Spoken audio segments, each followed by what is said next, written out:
So for today's build guide for the Tornado, Hurricane, Wind Druid, we deep dive into him and what he needs to be capable of survive really good in hardcore mode.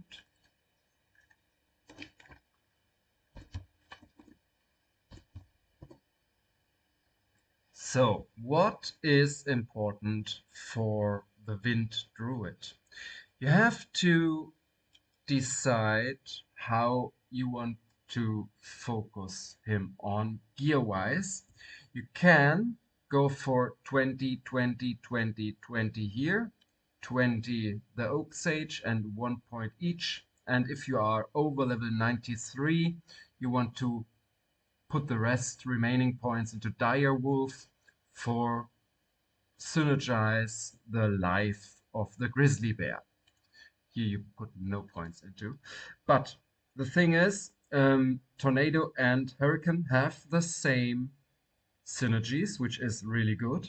But gear-wise, you can differ if you want to focus more on Tornado or more on Hurricane. But more to that later on. Let's dive into the Mercenary first, which is gear-wise really easy to equip and explain.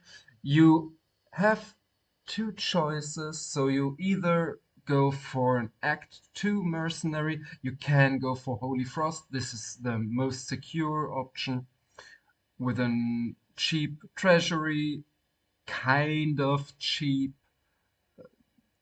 I don't know what it's called in English, the Reaper's Toll. Yeah, the Reaper's Toll, which has life leech, which is good and allows you to put as a helmet Guillaume's face for brutally much damage boost for the mercenary because of the 35 crushing blow and the 15 deadly strike, but they don't care too much. So this is the setup for the Act 2 mercenary. You can go for an Act 5 mercenary, which can be equipped quite similar cheap. You can go for an Amlem Co. Lawbringer, which gives you the Decrepify curse for the enemies as well. And additionally, you have the level 8 up until level 18 or 19, actually, even maybe, of the Sanctuary Aura, which knocks back undead, I think, and which will mitigate your risk of dying because of undead dolls, which are in hardcore next to the souls, the two enemy groups which really are really dangerous. It doesn't matter how safe you play, they are always dangerous and can bring your life to end. Those will be at least the undead dolls. I think the souls are undead as well, so they will be knocked back by the Lawbringer aura. So you can go for that, and additionally either a second one of those for the second sword and a treasury and maybe Arach, or you can go even for Guillaume's face as well, because those have 7 life leech, and the 2 auras on the Act 5 mercenary will add up. Or you go, if you have the budget, you can go for the Lawbringer and the Grief as weapons, treasury as armor, and F Arach is best in slot, or cheaper option is Guillaume's face. So this being said, for the mercenary equipment, let's deep dive into the breakpoints and the main things you want to achieve with your own equipment. So for sure, as always, you want to aim as quickly as possible for the torch and the Annie. You see, it doesn't really matter, even if they are kind of the worst rolls at all. It is most of the time only for the skills, so those will get you really good started. What you want, at least in hardcore, you want to almost or better max out your 50% damage reduce, physical damage reduce. You aim for that with the Stormshield. You want, this is of early stage of that character. I have put an Eld rune in it to enhance the block chance for saving some dexterity points, but you want to aim for a Stormshield socket with a Shale rune for enhanced block rate instead of block chance.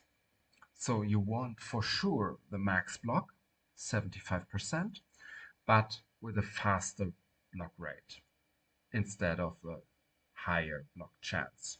This is important. Put your druid a shale into it. You really want max resistances, at least in hardcore. This is crucial. This is why you can see here some resistance charms, nothing too fancy or too good. Actually, nothing of those are worth kind of anything. You can get all those for maybe one Ist rune or something. And the rings are not even good as well, so only for the resistances. And for a budget option, you want to go for a Viper Magi. I upped that. It's a Lemko and Perfect Diamond, so not too expensive as well, but gets you really good started. Putting an rune into it even gets you more resistances.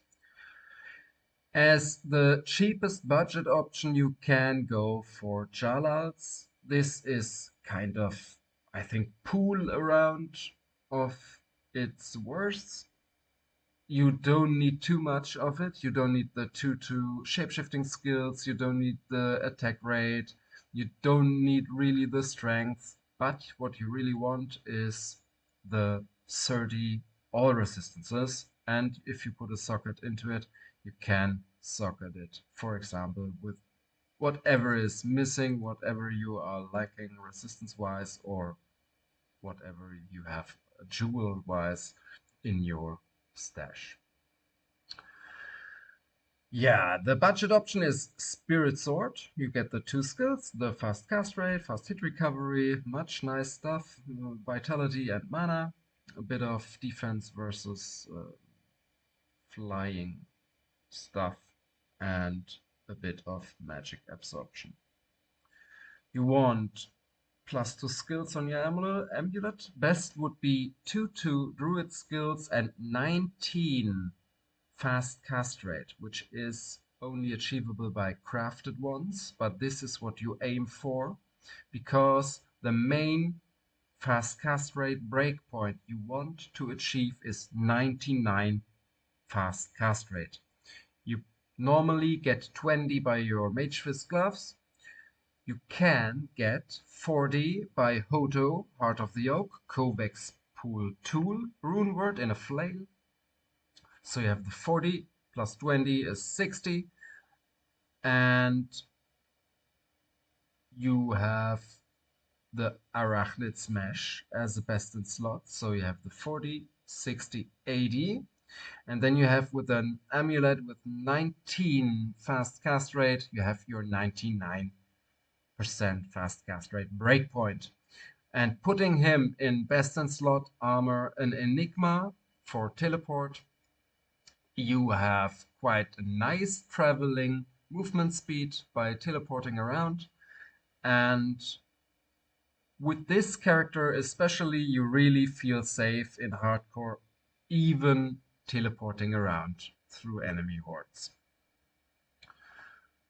And the Enigma gives you 8% damage reduce together with a 35 from the Stormshield. You are almost at the 50% what you want to cap out. And the helmet is here in this build the most expensive part, especially if you want to min-max that. You want 2 all druid skills, you want 3 tornado and 3 hurricane, and best in slot would be 3 to your armor, to your cyclone armor as well. So this, and it should be a rare one with all resistance and life and mana, and 2 sockets. One is reserved for a bear rune. If you can afford kind of that helmet, you will have enough bear runes to put into it. So one is for a bear rune, so you have the one bear rune in your helmet, one in the Enigma, which gives you 16% damage radius physical, and the 35 adds up to 51, so overcapping that, so you should be fine. Because I used to run with the budget option, I went for Verdun, so I have 11 and 35, which brings me to 46, which is actually kind of enough to get you really good started. You can go for String of Ears, which is even cheaper, I think, than in Verdungos, and gives you up to 15% damage reduce as well. You want a CTA, so I prepared that, but you can see not too far prepared, so I'm missing a Malistome still, and a Spirit Monarch for boosting 2 skills. This is the setup. So your defense concept existing of max block and fast blocking, because Shale makes your blocking 20% faster, so you get another breakpoint, or actually I think so even 2. So you have fast blocking, you have max block, you have max resistances, and which is crucial, you only put strengths as much as you need for your gear, dex for max block, and the rest goes to vitality. Why is this so crucial, and why do you want to have as much charms with life as possible? Because when you start to set him up for farming, you start by your Oak Sage, which gives me at level 29, which is quite poor and budget-wise, only because it's really low level. Normally you easy can reach 35 and up, even 40 is easy possible.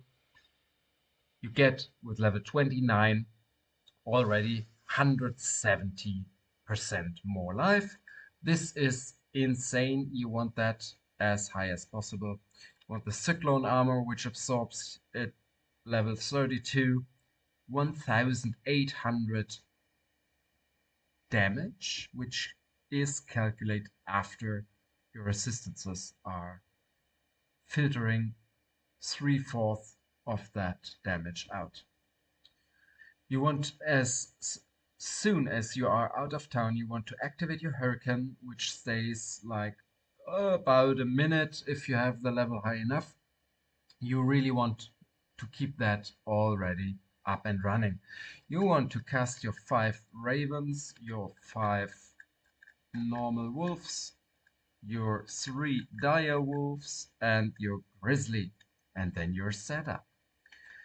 So let's have a look how that guy is playing. So you see, from 1000 life to 2500 life, only with crappy budget gear. And oh, experience shrine. And if you cast the tornadoes, you really need to, yeah, you really need to practice the aiming. It is not intentionally. This is what Enigma is really nice at. If you have the Enigma and teleport onto an enemy, you always hit with your tornado. So you can see, even with that budget, really low budget gear, you can actually quite good farm in hell. Sure, it is not the fastest character, but it is, at least from my perspective and opinion, one of the safest option you can aim for in total, and especially important in hardcore. Yeah, if you have any questions or have a complete different opinion about this is one of the more safer characters, let me know in the comments, in the chat, and let's have a chat about that. Thanks for watching, and till the next time. Bye bye.